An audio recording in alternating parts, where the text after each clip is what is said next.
টাকা হলেই মিলে দ্বিগুণ বরাদ্দে ওয়ার্ক অর্ডার, সেটি আবার এলটিএম টেন্ডার ছাড়াই চূড়ান্ত বিলও দেন কাজ শেষ করার আগেই। এমন সিস্টেমে চলছে গাইবান্ধার গণপূর্ত বিভাগ, ফলে বিপুল পরিমাণ রাজস্ব হারাচ্ছে সরকার। এই সিন্ডিকেটের কাছে অসহায় শতাধিক ঠিকাদার, এমনকি ওই দপ্তরের কর্মকর্তা কর্মচারীরাও। গাইবান্ধা থেকে সহকর্মী মিলন খন্দকারের প্রতিবেদনে আরো জানাচ্ছেন শওকত সাগর।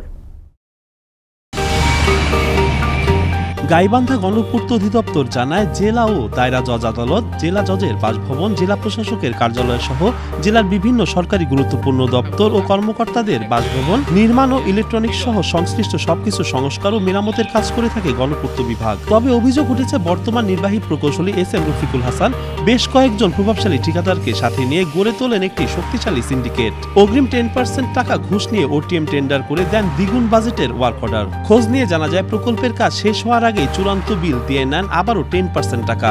এছাড়া জামানতের টাকা ফেরতের বেলাও দাবি করেন 50% টাকা। এমন সব অভিযোগ সাধারণ ঠিকাদারদের। তারা জানান, এলটিএম পদ্ধতিতে লটারি হলে সরকার যেমন রাজস্ব পাবে, তেমনি ঠিকাদাররা পাবে স্বস্তি।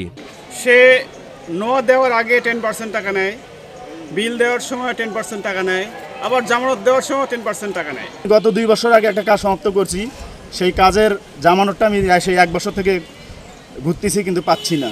অনেক বড় সিন্ডিকেট বলতে গেলে গণপূর্ত একজন মাফিয়া বলা চলে। ওনার নির্দিষ্ট পছন্দের যে ঠিকাদার আছে তাদের মাধ্যমে উনি কাজ দেয়।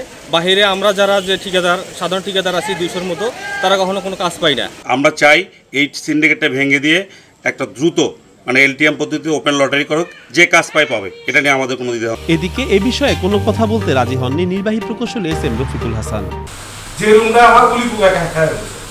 তবে বিষয়টি দুঃখজনক বলে তদন্ত সাপেক্ষে কঠোর ব্যবস্থা নেওয়ার আশ্বাস দিলেন এই শীর্ষ কর্মকর্তা। আমরা কঠোর ব্যবস্থা নিব, আইনানুগ ব্যবস্থা নিব।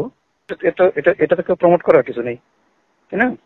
সুতরাং আমরা কঠোর ব্যবস্থা নিব, আইনানুগ কঠোর ব্যবস্থা নিব। সিন্ডিকেট ভেঙে ঘুষ দুর্নীতি বন্ধ করে এলটিএম পদ্ধতিতে লটারির মাধ্যমে ঠিকাদার নির্বাচন করে কাজ বাস্তবায়নের দাবি সাধারণ ঠিকাদারদের। শওকত সাগর, আনন্দ টিভি, ন্যাশনাল ডেস্ক।